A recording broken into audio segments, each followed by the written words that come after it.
La noticia nos lleva a Medio Oriente porque en las últimas horas se han conocido hechos que merecen la pena reflejarlos. Y estamos para ello con el doctor Pablo Hueve, analista internacional. ¿Cómo le va, doctor? ¿O cómo le va, Pablo? Porque después me pelea, me dice, no soy doctor. Es un gusto, Jorge. El gusto es mío. Mi saludo a la teleaudiencia, compañeras, compañeros de la producción, el Control Central. Es un placer estar aquí nuevamente. El gusto es nuestro de tenerlo aquí con nosotros. Y si me permite, vamos a repasar un poquito Vamos. Para meternos en el tema de hoy. Bueno, al menos 5 cohetes fueron lanzados el domingo desde la ciudad iraquí de Sumar hacia una base militar estadounidense en el noreste de Siria. Así es. El ataque es el primero desde principios de febrero, cuando los grupos respaldados por Irán en Irak pusieron fin a sus acometidas contra las tropas estadounidenses. Bueno, aquí nos detenemos. Doctor, a ver, ¿de qué se trata? ¿Estamos hablando de un nuevo conflicto? ¿Es más de lo mismo?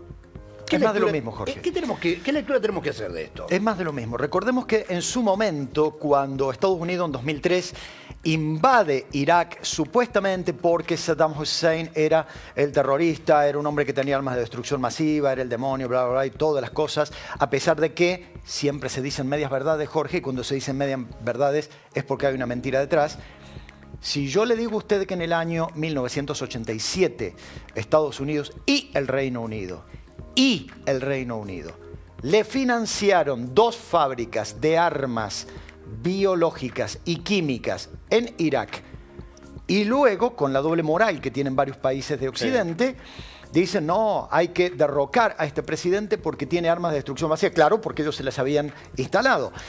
Pero durante la guerra Irán-Irak, cuando Irak, por eso es tan ubicado lo que usted pregunta, entre la guerra Irán-Irak, recordemos que Irak, Hussein era sunita, Irán chiita.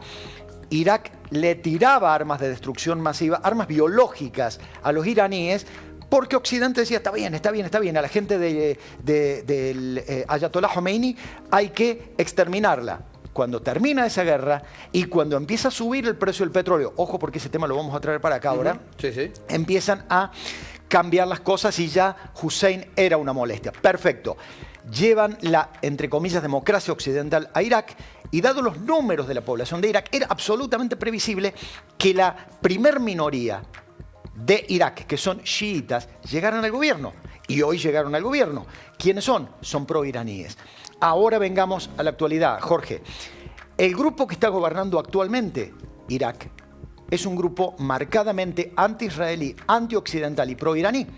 Eso quiere decir que cuando la semana anterior Irán atacó el territorio de Israel con drones, los misiles no salieron de Irán, sino que salieron de Líbano, de Siria, de Yemen y de Irak. Y ahora el sábado, cuando Israel atacó Irán y atacó Siria e Irak, lo que tenemos es que desde territorio iraquí, el gobierno de Irak dice, no, yo no tuve nada que ver. Claro. Eso es una fuerza pro-iraní que está financiada por el propio gobierno iraquí. Tiraron misiles, que es lo que usted acaba de presentar. ¿Cuáles son mis impresiones por haber leído los diarios de Líbano, los diarios de Irak y los diarios de Siria? Este grupo, para no ser detectado, en un camión puso una torpedera, tiró 5 torpedos que fueron directamente hacia una base norteamericana en Siria, que combate en contra del presidente Bashar al-Assad en este país. Pero luego el camión se prendió fuego, Jorge. Qué casualidad. Hay 2 teorías. Una de ellas es que uno de los misiles que no se pudo tirar explotó en el camión y lo prendió fuego. Sí. ¿Y la otra es que desde Estados Unidos, las fuerzas norteamericanas, desde el propio Irak o desde Israel, tiraron un misil en contra de este camión. La verdad es que no lo vamos a saber. Si ustedes me preguntan a mí, yo lo que creo es que en Irak hay fuerzas norteamericanas que captaron el ataque y automáticamente respondieron. Pero esto es un minué, es un baile donde todos bailan con todas. Fíjese que hace muchos meses el gobierno de Irak le ha pedido a las fuerzas norteamericanas que se retiren de Irak, y el gobierno de Estados Unidos presiona para quedarse en Irak con el argumento de queremos seguir formando las fuerzas de seguridad iraquíes. Y hay un tema que no es menor, Jorge, que tiene que ver... Y levantando, perdón, Pablo, la bandera de la paz. Exactamente. Que es lo que hacen ellos siempre. Exactamente. Y hay un tema que está detrás de lo que seguramente usted podría preguntar, que es, bueno, ¿y el terrorismo? El terrorismo, obviamente, el terrorismo que no tiene fronteras y que amenaza a cualquier país del mundo. El jueves daba una charla junto con el señor decano electo de la Facultad de Ciencias Humanas aquí en la Universidad Nacional de Río Cuarto, y yo mostraba un mapa de los objetivos generales del terrorismo. Obviamente, Argentina aparece. Obviamente que la agenda de los terroristas no es la agenda que pone el Ministerio de Seguridad. Los terroristas siempre están un paso adelante y dicen, no, ahora no, porque ellos están controlando. Pero siempre hay que cuidarse porque Argentina ha tomado una posición muy anti-iraní, muy anti-iraquí, muy pro-israelí, y en este sentido, ojo, porque Argentina ya demostró ser campo fértil para los atentados terroristas. Doctor, seguimos así con el tema Medio Oriente, porque en realidad hace algunos días estábamos ocupándonos de lo que ocurría entre Israel e Irán. Así es. Y ahora nos encontramos que Israel habría previsto un ataque bastante importante contra Irán, pero, bueno, habría dispuesto, por lo menos, no sé si dar marcha atrás o esperar para evitar la guerra. ¿Qué hay de cierto en esto? Todo. De hecho, Jorge, la semana pasada, cuando tuve el privilegio de estar aquí con usted, a esa hora estaba reunido el Comité de Seguridad de Israel. En esa reunión hubo una muy fuerte confrontación entre Netanyahu, que no quería una respuesta a Irán, y el sector de la extrema derecha religiosa, concretamente el sector que responde a Itamar Ben-Gvir, ministro de Seguridad, y a Olof Shmochtem, que es el ministro de Economía, quienes planteaban una réplica muy dura contra la República Islámica de Irán. Bueno, esto se resolvió con una especie de ataque simbólico a la ciudad de Asfahan. La ciudad de Asfahan tiene un centro de enriquecimiento de uranio, tiene una base aérea militar y tiene una central nuclear. Pero ¿sabe usted a dónde fue el ataque israelí? A un aeropuerto.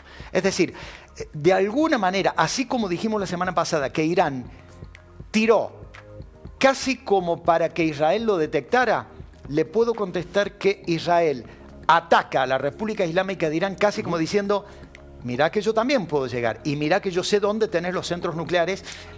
Hoy no los toco, pero puedo tocarlos. Por último, doctor, porque ya no nos queda tiempo, pero quiero preguntarle lo siguiente. Muchos dicen, se enfrentan Israel e Irán. ¿Qué nos puede afectar al otro lado del mundo? Todo. ¿Por qué? Porque no son Israel e Irán. Son dos países que son en realidad la herramienta de estructuras y de alianzas que tienen consecuencias en cualquier lugar del mundo. Cuando hablamos de Irán estamos hablando de Rusia, estamos hablando de China, estamos hablando de Siria, Líbano, Irak y por supuesto Yemen. Alguien me dirá, pero de todos estos países, China y Rusia están pidiendo moderación. Y los otros países, querido Jorge, Irán controla parte del estrecho de Hormuz. Sí. Por el estrecho de Hormuz pasa el 40% del petróleo del mundo. 40%. Empezó a subir el precio del petróleo el sábado de la noche. Y si a esto le sumamos que los aliados iraníes en Yemen, que son los mal llamados hutíes, que en realidad son fatimíes y que se los llama así por al-Houthi, que era un general que inició esta cruzada militar, están atacando a los buques cargueros en el Mar Rojo. Esto encarece el transporte de petróleo y de bienes. Todo esto, usted calcule que si el petróleo, que hoy está en 80, 82 dólares el barril, si llega a 90 o 95 dólares, ¿usted se imagina el golpe que es para las industrias de Occidente? Eso es mucho peor que tirar probablemente una bomba arriba de una ciudad. Pablo Boe, gracias por esta visita, gracias por... Si me permite solo una cosa, sí, por favor. Hoy, con la primera estrella de esta tarde, comienza la Pascua Judía. Para toda la comunidad judía de Argentina, Yag Kasher Be Sameach, feliz Pascua Judía, que recuerda a la época en la primer luna llena en primavera del hemisferio norte, donde se sacrifica un cordero, donde se desea fecundidad y donde con el paso de los siglos se empieza a recordar el éxodo de las fuerzas israelíes presas de los faraones. Para todos ellos entonces, Yag Samehan. Felices Pascua entonces.